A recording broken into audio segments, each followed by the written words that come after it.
Hi friends, welcome to share market in Malayalam. വളരെ ഇൻട്രസ്റ്റിങ്ങും സീരിയസുമായിട്ടുള്ള ഒരു കാര്യമാണ് ഇന്നത്തെ വീഡിയോയിൽ ഡിസ്കസ് ചെയ്യുന്നത്. ഈ വീഡിയോയ്ക്കുള്ള പ്രധാന കാരണം ഈ ന്യൂസാണ്.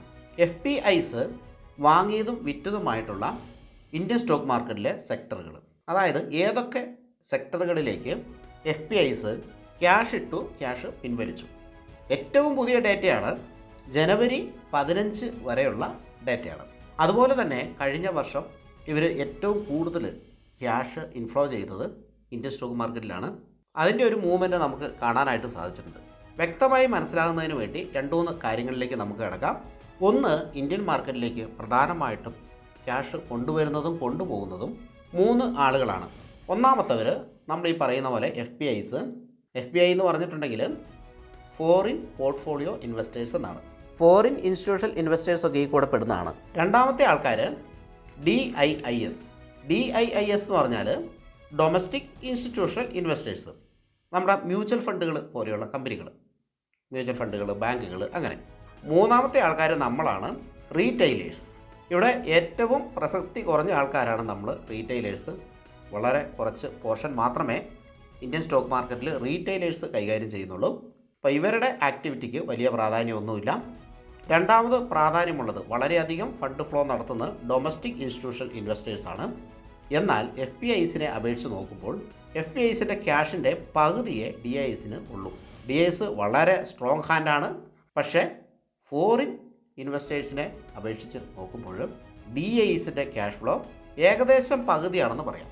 അപ്പോൾ ഇവരുടെ ആക്ടിവിറ്റി നമ്മുടെ മാർക്കറ്റിനെ വളരെയധികം സ്വാധീനിക്കും. 2024 ജനുവരി പകുതി വരെ ഏതൊക്കെ സെക്ടറുകളിൽ ഇവർ ക്യാഷ് ഇട്ടു, ഏതൊക്കെ സെക്ടറിൽ നിന്ന് ക്യാഷ് കൊണ്ടുപോയി എന്നാണ് നമ്മൾ ഈ വീഡിയോയിൽ പരിശോധിക്കാൻ പോകുന്നത്. ഇവർ ക്യാഷ് ഇടുന്ന സെക്ടറിന് മൂവ്മെൻറ്റ് ഉണ്ടാകാനുള്ള സാധ്യതയുണ്ട്. ക്യാഷ് പിൻവലിക്കുമ്പോഴും ആ മൂവ്മെൻറ്റ് കുറയാനും അല്ലെങ്കിൽ സ്റ്റോക്ക് പ്രൈസ് താഴേക്ക് പോകാനും വളരെയധികം സാധ്യതയുണ്ട്. കാരണം FIs ഇന്ത്യൻ മാർക്കറ്റിൽ നിന്ന് ക്യാഷ് കൊണ്ടുപോകുമ്പോൾ നമ്മുടെ സ്റ്റോക്ക് മാർക്കറ്റ് ഇടിയാറുണ്ട്. ഇപ്പോൾ കഴിഞ്ഞ കുറച്ച് ദിവസമായിട്ട്, കഴിഞ്ഞ വെനസ്ഡേ, തേഴ്സ്ഡേ ആൻഡ് ഫ്രൈഡേ, അപ്പോൾ ഈ 3 ദിവസങ്ങൾ കൂടി ഏകദേശം 22,000-ന് മുകളിൽ ഏകദേശമാണിത്. ആദ്യത്തെ 2 ദിവസം 10,000 കോടി വെച്ച് കൊണ്ടുപോയായിരുന്നു, 10,000 സംതിങ്. അപ്പോൾ ഈ 3 ദിവസം കൂടി ഏകദേശം ഒരു 22,000 കോടിയോളം രൂപ ഫോറിൻ ഇൻസ്റ്റിറ്റ്യൂഷണൽ ഇൻവെസ്റ്റേഴ്സ് നമ്മുടെ മാർക്കറ്റിൽ നിന്ന് കൊണ്ടുപോയിട്ടുണ്ട്. അതിൻ്റെ ഇടിവ് നമ്മൾ കണ്ടതുമാണ്. ഇനി എങ്ങനെയാണ് ഇവർ ക്യാഷ് കൊണ്ടുപോവുകയാണോ അല്ലെങ്കിൽ കൊണ്ടുവരികയാണോ എന്ന് തീരുമാനിക്കുന്നത് നോക്കാം. എന്തായാലും ബൈയും സെല്ലും ആക്ടിവിറ്റികൾ മാർക്കറ്റിൽ നടക്കും.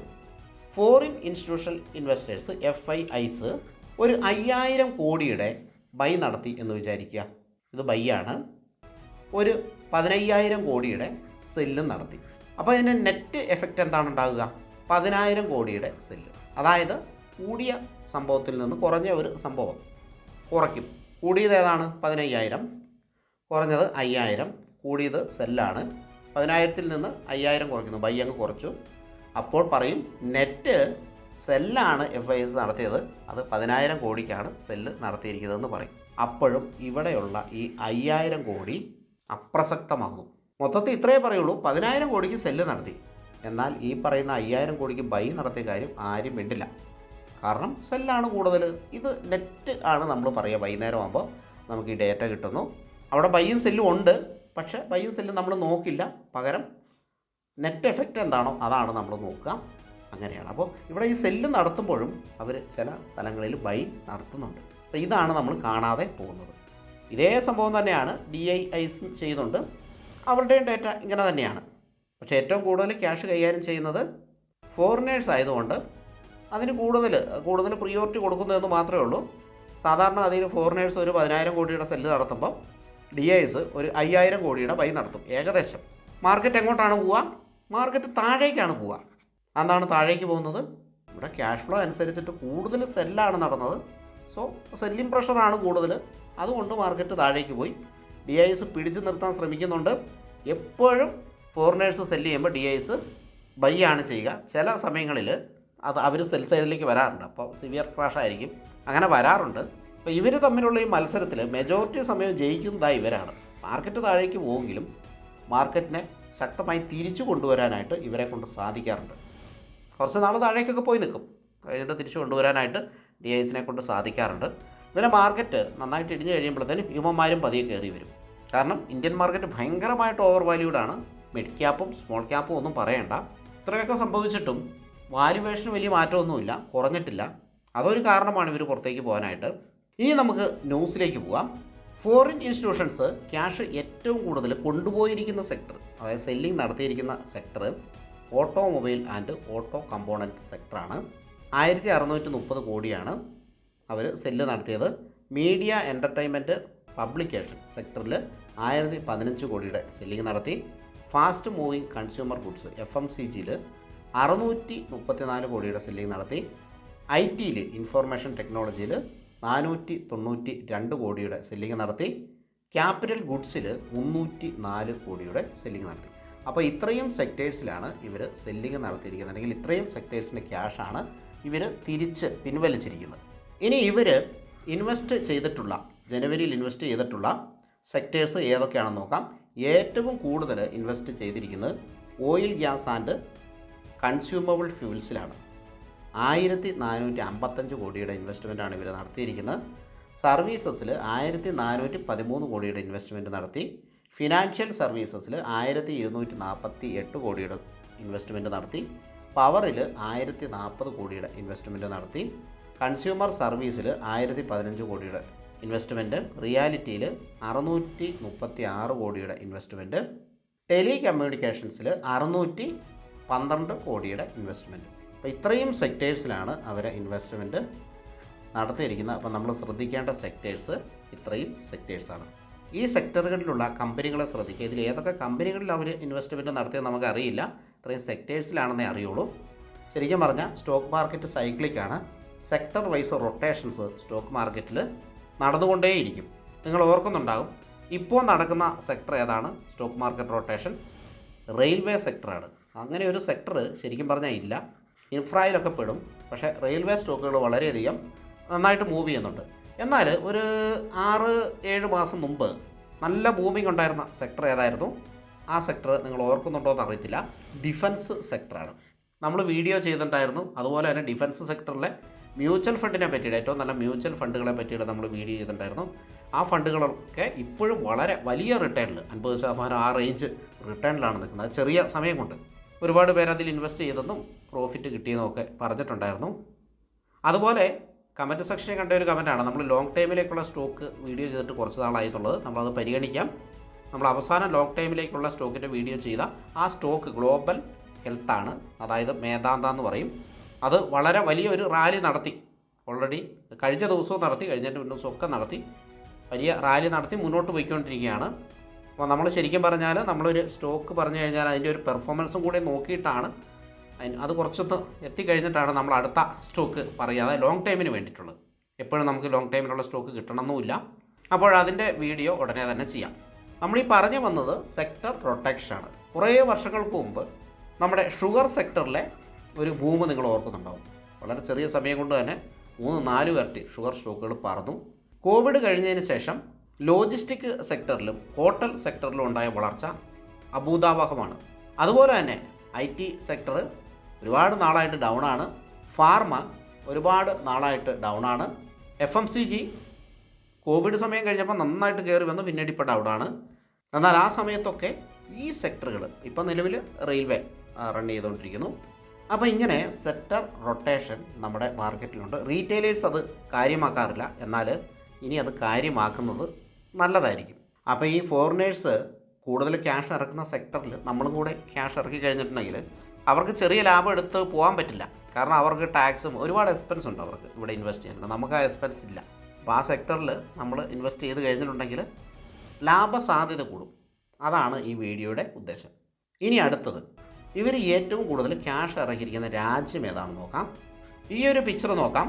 ഇവിടെ ഇന്ത്യ നമുക്ക് ഏറ്റവും മുകളിലായിട്ട് കാണാം. ഇന്ത്യ ഇവർ ഏറ്റവും കൂടുതൽ കഴിഞ്ഞ 12 മാസത്തിനുള്ളിൽ ക്യാഷ് ഇറക്കിയിരിക്കുന്നത് ഇന്ത്യയിലാണ്. ഇന്ത്യൻ മാർക്കറ്റിലാണ് ഏറ്റവും കൂടുതൽ ഫോറിനേഴ്സ് വന്ന് ക്യാഷ് ഇറക്കിയിട്ടുള്ളത്.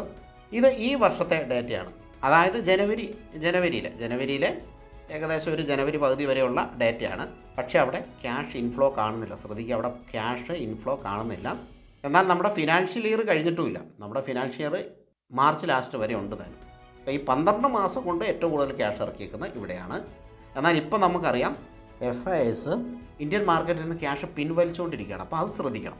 ഞാൻ പറയുന്നത് നമ്മുടെ പുതിയ ഇൻവെസ്റ്റ്മെൻറ്റൊക്കെ ഇനിയിപ്പോൾ ബജറ്റ് കഴിഞ്ഞിട്ട് ചെയ്താൽ മതി എന്നുള്ളതാണ്. ബജറ്റിന് ഈ വലിയ സമയമൊന്നുമില്ല. ഇന്ന് തന്നെ 21-ാം തീയതിയായി വീഡിയോ ചെയ്യുമ്പോൾ.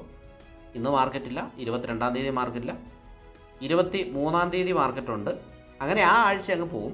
ഫെബ്രുവരി 1-ാം തീയതി ബജറ്റ് വരുമെന്നാണ് എക്സ്പെക്റ്റ് ചെയ്യുന്നത്.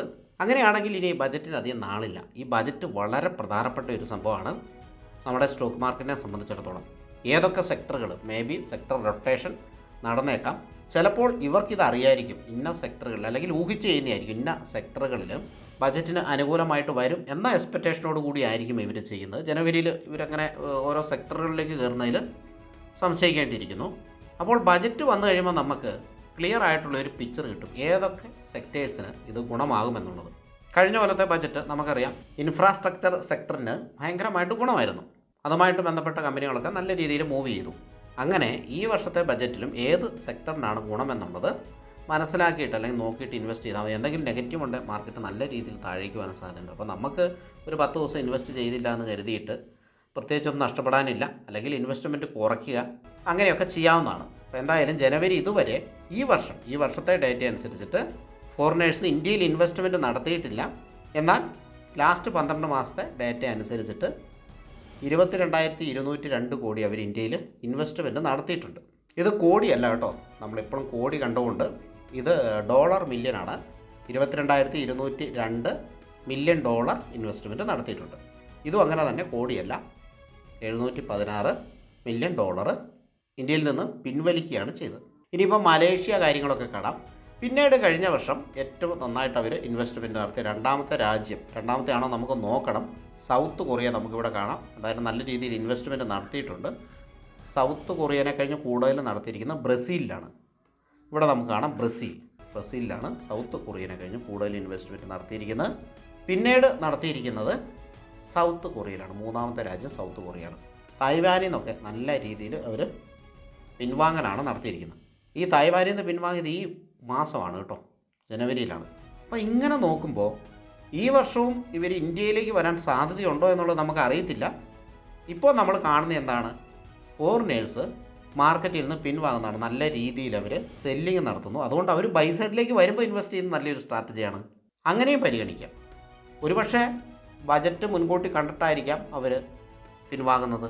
അത് നമുക്ക് പറയാൻ പറ്റില്ല. പല കാരണങ്ങൾ, റേറ്റ് കട്ടും കാര്യങ്ങളും എല്ലാം പറയുന്നുണ്ട്. പക്ഷേ അതൊന്നും പ്രാബല്യത്തിൽ വന്നു കഴിഞ്ഞിട്ടില്ല. അങ്ങനെ സംഭവിക്കുമോ എന്നുള്ളൊരു ഭയം കൊണ്ടായിരിക്കാം പിന്മാറുന്നതെന്നാണ് നമ്മൾ ന്യൂസുകളിൽ കാണുന്നത്. പക്ഷേ ഒരു 3-4 വർഷം മുമ്പ്, 3 വർഷമാണെന്ന് എൻ്റെ ഓർമ്മ, 3-4 വർഷം മുമ്പ് നമുക്ക് ബജറ്റ് അനൗൺസ് ചെയ്തു. അന്ന് സ്റ്റോക്ക് മാർക്കറ്റ് 1000 പോയിൻ്റാണ് 2-3 ദിവസം കൊണ്ട് ഇടിഞ്ഞത്. അന്ന് 1000 പോയിൻ്റ് എന്ന് പറയുമ്പോൾ 10,000 രൂപയിൽ നിൽക്കുന്ന മാർക്കറ്റ് 1000 പോയിൻ്റ് ഇടിയുക എന്ന് പറഞ്ഞാൽ ഭയങ്കര വലിയ ഇടിവാണ്. അന്ന് എത്രയിലാണ് മാർക്കറ്റ് നിൽക്കുന്നതെന്ന് നോക്കിയിട്ടില്ല. ഇനി ചാർട്ട് എടുത്ത് നോക്കണം. നമുക്കത് അത്ര പ്രാധാന്യമുള്ള വിഷയമല്ലാത്തത് കൊണ്ട് നമ്മൾ ചാർട്ട് എടുത്ത് നോക്കുന്നില്ല. എത്ര പോയിൻ്റ് ഇടിഞ്ഞു എന്നുള്ളതല്ല, അവിടെ ബജറ്റ് വന്നപ്പോൾ ഇടിഞ്ഞോ എന്നുള്ളതാണ് നമ്മുടെ വിഷയം ഇവിടുത്തെ. അപ്പോൾ ആ ഒരു പേടി മനസ്സിലുള്ളതുകൊണ്ടാണ് ഞാനെപ്പോഴും ബജറ്റ് കഴിയട്ടെ എന്ന് പറയുന്നത്. കാരണം എല്ലാവരും പോസിറ്റീവ് ബജറ്റും കാര്യങ്ങളും എക്സ്പെക്റ്റ് ചെയ്താണ്. അന്നാണ് ഫോറിനേഴ്സിന് ഇവരെന്തോ ടാക്സോ എന്തോ കൂടുതൽ കൂട്ടി, ഇന്ത്യൻ ഗവൺമെൻറ് കൂട്ടി, ചെറിയ രീതിയിൽ കൂട്ടി. അപ്പോൾ ഫോറിനേഴ്സ് എല്ലാം കൂടെ ഇന്ത്യൻ മാർക്കറ്റ് വിട്ടങ്ങ് പോയി. അതിൻ്റെ ഇടിവാണ് ഈ 1000 പോയിൻ്റ് ഇടിഞ്ഞത്. 10,000-ന് താഴെയാണ് അന്ന് മാർക്കറ്റ് എന്നാണ് ഞാൻ എക്സ്പെക്റ്റ് ചെയ്യുന്നത്. ഇപ്പോൾ 22,000 നിൽക്കുമ്പോൾ 1000 പോയിൻ്റ് എന്ന് പറയുന്നത് വലിയ സംഭവമല്ല. പക്ഷേ 10,000 നിൽക്കുമ്പോൾ 1000 പോയിൻ്റ് വലിയൊരു സംഭവമാണ്. ഇതിൻ്റെ പകുതിയിലാണ് നിൽക്കുന്നത്. എന്നിട്ട് മാർക്കറ്റ് കയറി വന്നില്ലേ, ആ നല്ല രീതിയിൽ ഇടിഞ്ഞിട്ട് കയറി വന്നു. ആ സമയത്ത് ആർക്കും ഇൻവെസ്റ്റ് ചെയ്യാനുള്ള, ഈ പറഞ്ഞ എനിക്കും ഇൻവെസ്റ്റ് ചെയ്യാനുള്ള ധൈര്യം ഉണ്ടായില്ല. പക്ഷേ ഇതൊക്കെ നമുക്ക് ഓരോ പാഠമാണ്. ഞാൻ ഈ ആർട്ടിക്കിളിൻ്റെ ലിങ്ക് നമ്മുടെ ഡിസ്ക്രിപ്ഷൻ ബോക്സിൽ കൊടുത്തിട്ടുണ്ട്. അതുപോലെ തന്നെ NSDL നിന്നാണ് ഈ ക്യാഷ് ഇൻഫ്ലോയുടെ ഡേറ്റ എടുത്തിരിക്കുന്നത്. അതുപോലെ തന്നെ ഈ ന്യൂസ് കഴിഞ്ഞ ദിവസം തന്നെ ഞാൻ നമ്മുടെ ഗ്രൂപ്പിൽ കൊടുത്തിട്ടുണ്ടായിരുന്നു, ടെലിഗ്രാം ചാനലിൽ. ഇമ്പോർട്ടൻ്റ് ആയിട്ടുള്ള ഇതുപോലെ ന്യൂസുകളും കാര്യങ്ങളും ഒക്കെ ടെലിഗ്രാം ചാനലിൽ കൊടുക്കും. പക്ഷേ എല്ലാവരും അത് വായിച്ച് നോക്കണമെന്നില്ല. അതുകൊണ്ടാണ് ഞാൻ വീഡിയോ ആയിട്ട് ചെയ്തത്. എനിക്കിത് വളരെ ഇമ്പോർട്ടൻ്റ് ആയിട്ട് തോന്നി. ഈ ഒരു ഡേറ്റ ഇനിയും നമുക്ക് കിട്ടുകയാണെങ്കിൽ തകർക്കാൻ പറ്റും. എന്തായാലും NSDL ഈ ഡേറ്റ അവൈലബിൾ ആണ്. ഇത് എങ്ങനെ എടുക്കണമെന്ന് പഠിച്ചാൽ മതി. നിങ്ങളൊന്ന് ട്രൈ ചെയ്യാം. ഞാനൊന്ന് വെബ്സൈറ്റിൽ കയറി നോക്കിയിട്ട് കണ്ടില്ല. കടന്ന മുറയ്ക്ക് വീഡിയോ ഇടാം. Thank you for watching. മറ്റൊരു നല്ല ഇൻഫോർമേഷനുമായിട്ട് അടുത്ത വീഡിയോയിൽ വരാം. അവസാനം 2-3 കാര്യങ്ങൾ പറയാം. 1, ഫ്രീ ടെലിഗ്രാം ചാനൽ ലിങ്ക് ഡിസ്ക്രിപ്ഷനിൽ കൊടുത്തിട്ടുണ്ട്. 2, പുതിയതായിട്ട് നിങ്ങൾ ഡിമാറ്റ് അക്കൗണ്ട് എടുക്കുന്നുണ്ട്, നമ്മുടെ ലിങ്ക് ഉപയോഗിച്ചിട്ട്, ഡിസ്ക്രിപ്ഷനിൽ കിടക്കുന്ന ലിങ്ക് ഉപയോഗിച്ചിട്ട് ഡിമാറ്റ് അക്കൗണ്ട് എടുക്കുന്നത് കാണുന്നുണ്ട്. അപ്പോൾ അവർ എന്നെ വാട്സപ്പിൽ ജസ്റ്റ് ഒന്ന് ക്ലയൻറ്റ് കോഡും മറ്റും അയച്ചു തരിക. അതായത് നമ്മുടെ ലിങ്ക് ഉപയോഗിച്ചെടുക്കുന്നവർക്ക് മാത്രം മതി. അവർക്ക് വേണ്ടിയിട്ട് ഒരു ഗ്രൂപ്പുണ്ട്, പലർക്കും അത് അറിയത്തില്ല. കോൺഫിഡൻറ്റ് ഫാമിലി എന്ന് പറയുന്ന ഒരു ഗ്രൂപ്പുണ്ട്. അപ്പോൾ ഞാൻ ആഴ്ചയിൽ 2-3 ഒക്കെ സിങ്ക് സ്റ്റോക്കുകൾ സജസ്റ്റ് ചെയ്യാറുണ്ട് ആ ഗ്രൂപ്പിൽ. അത് ഫ്രീ ആയിട്ടാണ്. ആ ഒരു സർവീസ് നിങ്ങൾക്ക് ഫ്രീ ആയിട്ട് ഉപയോഗിക്കാൻ പറ്റും. എടുക്കണോ വേണ്ടോ എന്നൊക്കെ നിങ്ങളുടെ ഇഷ്ടമാണ്. ഞാനിങ്ങനെ സജസ്റ്റ് ചെയ്യാറുണ്ട്. മൂന്നാമത്തെ കാര്യം, ഓൾറെഡി നമ്മുടെ കോഴ്സിൻ്റെ കാര്യം പറഞ്ഞു കഴിഞ്ഞു. ഒന്നാമത്തെ ബാച്ച് വളരെ നന്നായിട്ട് മുന്നോട്ട് പോകുന്നുണ്ട്. ഒന്നാമത്തെ ബാച്ചിൽ ജോയിൻ ചെയ്യാൻ താല്പര്യമുള്ളവർക്ക് അതിനുള്ള സൗകര്യങ്ങൾ ഒരുക്കിയിട്ടുണ്ട്. വാട്സപ്പിൽ കോൺടാക്റ്റ് ചെയ്താൽ മതി. അധികം സമയമില്ല, കാരണം ഈ മാസം നമ്മൾ ഒന്നാമത്തെ ബാച്ചിലേക്ക് കുറച്ച് ആളുകൾ എടുത്തിരുന്നു. അതിനിപ്പോൾ നമുക്ക് ഈ മാസം കൂടെ കഴിഞ്ഞാൽ എടുക്കാൻ പറ്റില്ല. ഒന്നാമത്തെ ബാച്ചിൽ ആളുകൾ വരണം എന്നാണ് എൻ്റെ ആഗ്രഹം. കാരണം അതൊരു കമ്മ്യൂണിറ്റി ആയിട്ട്, വലിയൊരു കമ്മ്യൂണിറ്റി ആയിട്ട് ഇപ്പോൾ തന്നെ അത്യാവശ്യം നല്ല ആൾക്കാരുണ്ട്.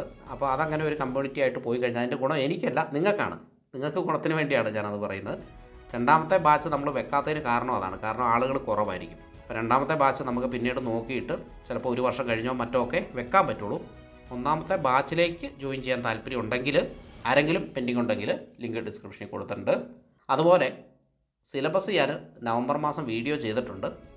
അപ്പോൾ വീണ്ടും നമുക്ക് നല്ല ഇൻഫർമേഷനുമായിട്ട് മറ്റൊരു വീഡിയോയിൽ കാണാം. Thank you for watching.